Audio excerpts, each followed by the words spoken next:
বইপত্র, যানবাহন, দেয়াল লিখনে বা দোকানের পরিচিতি ফলকে বাংলা বানান ভুলের ছড়াছড়ি। যার যেমন ইচ্ছে অনেকটা সেভাবেই বাংলা লেখা হচ্ছে। বানান ভুলে পিছিয়ে নেই সরকারি দপ্তর, বেসরকারি বা শিক্ষা প্রতিষ্ঠানও।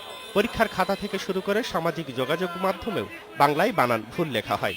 ভুল বেশি হওয়ায় ভুল বানানকেই অনেকের কাছে এখন শুদ্ধ বলে মনে হয়। ইচ্ছা করে ভুল করলাম বা কিছু না, এটাই চলছে, কিন্তু এটা যে সংশোধন করার দরকার আছে এই ব্যাপারে মনে হয় কারোরই কোনো চিন্তা নেই। বানান ভুল করে ছোটবেলা থেকে তারা প্রশিক্ষণ নেয়, শিখে না ভালো করে, বাংলার প্রতি উদাসীন।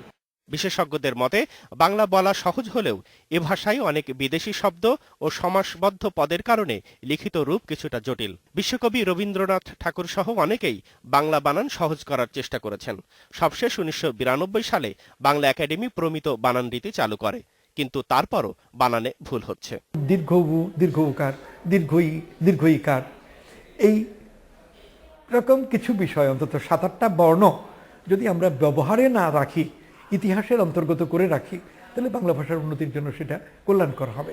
বাংলাকে সহজ করার জন্য প্রমিত বানান রীতির মধ্যে থেকে যুক্তাক্ষর ও ফন্টের কিছু সংস্কার করেছে বাংলা একাডেমি। তবে প্রমিত বানান রীতি ব্যবহারে নজরদারির ব্যবস্থা না থাকলে ভুল বানান বন্ধ হবে না বলে মনে করেন বাংলা একাডেমির মহাপরিচালক। এইসব বিষয়ে মনিটরিং এরও কোনো ব্যবস্থা নেই। স্কুল কলেজের শিক্ষকরা খুব সচেতন না। দেশজ শব্দে হস্যিকার হবে, বিদেশি শব্দে হস্যিকার হবে, কিন্তু সংস্কৃত মূল থেকে আসা যে সমস্ত শব্দ আছে সেখানে দীর্ঘিকারী হতে হবে। বাংলা একাডেমির প্রমিত বানান রীতি অনুসরণ করা হচ্ছে কিনা তা আসলে দেখার কেউ নেই। বিশেষজ্ঞরা বলছেন এ কারণেই বাংলা বানান অহরহ ভুল হয়, যা বিশ্বের অন্য কোনো ভাষাতে কল্পনাও করা যায় না।